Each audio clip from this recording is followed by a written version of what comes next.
Hello everyone, সকলকে আমার আরেকটি নতুন ব্লগে স্বাগত। আজ রাধাষ্টমী, তাই সকলকে রাধাষ্টমীর শুভেচ্ছা জানিয়ে ব্লগটা শুরু করছি। এইদিকে আমি পঞ্চামৃত, গঙ্গা জল সব কিছু রেডি করে আমার মা রাধারানীকেও রেডি করিয়ে নিয়েছি। এখন অভিষেক করব, তো ভিডিওটা আপনারা দেখুন, সঙ্গে থাকুন। সকলে আমার রাধারানীর চরণ দর্শন করুন।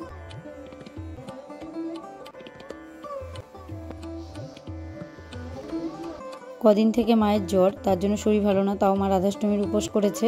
তাই মাকে আমি সব কিছু হাতের সামনে জোগাড় করে দিচ্ছি, যাতে মার অভিষেক করাতে সুবিধা হয়। মা যেহেতু বড়, তাই মাকে দিয়েই শুরু করলাম অভিষেকটা।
রাধে রাধে। রাধে রাধে।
অভিষেক হয়ে গেছে, রাধারানীকে সুন্দর করে সাজিয়ে গুছিয়ে তার আসনে বসিয়ে দিয়েছি। এবার আমরা সবাই চরণামৃত নিয়ে উপোস ভাঙছি। হয়ে গেছে? তুই নিয়েছিস? সমস্ত বাসনপত্র নামিয়ে নেওয়া হয়েছে, আর এদিকে সব কিছু আমান্য করা হবে। কে এখন পায়েস বসানো হবে।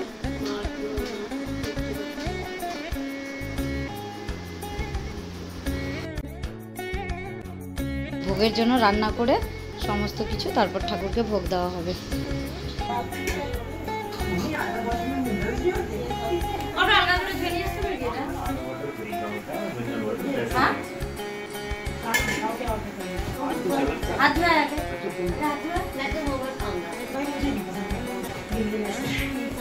ভোগের জন্য রান্না বসিয়ে দিয়েছি।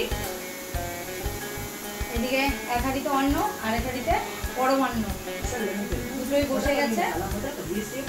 আর এদিকে ভাজার জন্য আমান্য করা হয়ে গেছে, আর ওদিকে বাদবাকি যা রান্না হবে সেগুলো আমান্য হচ্ছে।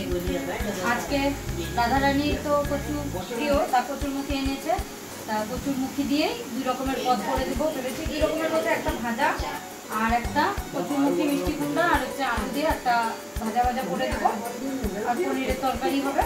আর দেখি কি করা যায়, সময় যতটুকু হয়। এদিকে অন্ন আর পরমান্ন হয়ে গেছে। এদিকে ডাল, মিষ্টি কুমড়া ভাজা, আলু আর মুখি কচু ভাজা হয়ে গেছে। আর এদিকে মিষ্টি কুমড়া, আলু আর মুখি কচু দিয়ে একটু ভাজা ভাজার মতো করে একটা তরকারির মতো করবো, শুকনা শুকনা করে, ওটাও বসিয়ে দিয়েছি। আজকে 3 বার্নারের উনানটা বের করে নিয়েছি যাতে তাড়াতাড়ি হয়। এদিকে চাটনি হবে আর এদিকে পনিরের তরকারি হবে।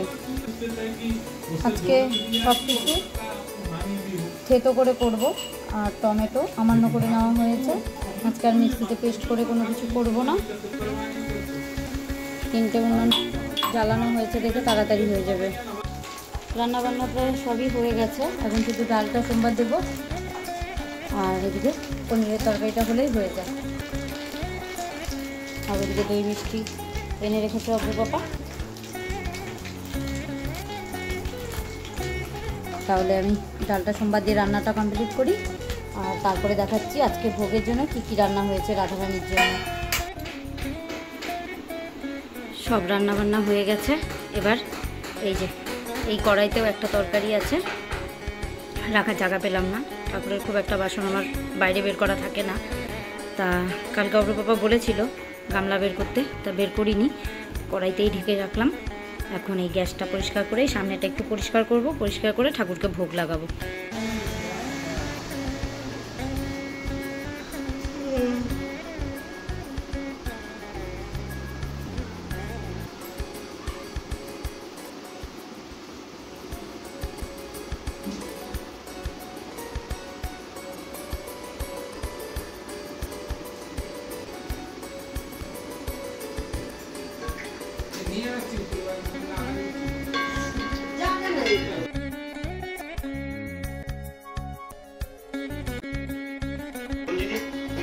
দোকান না করলে পারে রাত্রে হলে দিয়ে এসে নইলে করতাম। হ্যাঁ পিছিয়ে নিয়ে তুমি মাল দিতে গেছিস।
ভোগ দেওয়া হয়ে গেছে। আজকে আমাদের হয়তো অতিথি আসছে, মামিদের বাড়ি আসছে।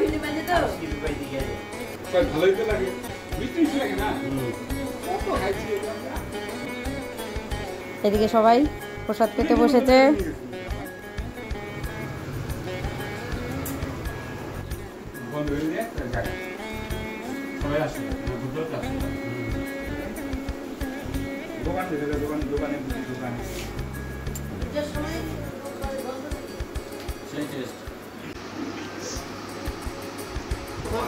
হয়ে গেছে, এবার আমি প্রসাদ খেতে বসেছি।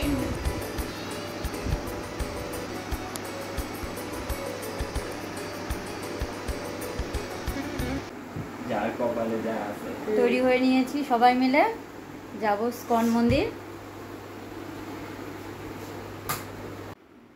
এইদিকে রান্না করার পর যে বাসনগুলো ওইভাবেই রয়ে গেছে, এখন আর পয় পরিষ্কার করতে গেলাম না, কারণ ছাদে গিয়ে এগুলো পয় পরিষ্কার করতে হবে। এইগুলো যদি পয় পরিষ্কার করে রেখে যাই তাহলে অনেকটাই দেরি হয়ে যাবে, ইস্কন মন্দির বন্ধই হয়ে যাবে। তার জন্য এগুলো পরে এসে পরিষ্কার করব। আর আজকে এই সোনা দুজন অতিথি এসেছে, রাধাষ্টমীর দিন। পাশের বাড়ি মামিদের গোপাল, ওনাদের অসুখ করেছে কোনো কারণবশত, তাই ওরা দুজন আমাদের বাড়িতে কিছুদিনের জন্য অতিথিরা এসেছে। বেরিয়ে যাচ্ছি, অনেকটাই দেরি হয়ে গেল, তাও ভোগ টোক দিয়ে উঠে তারপর সব ওই দিকের পয় পরিষ্কার করে রেখে তারপরেই যাচ্ছি। চলে এসেছি ইস্কন মন্দিরে। আজকে প্রচুর ভিড়, রাধাষ্টমী উপলক্ষে পুরো ভিড়, পুরো।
চলে এসেছি স্কন থেকে আর গোপালদেরকেও শয়ন দিয়ে দিয়েছি। তো আজকের মতো ভিডিওটা এখানেই শেষ করছি। খুব শিগগিরই দেখা হবে নতুন অন্য আরেকটি ব্লগে।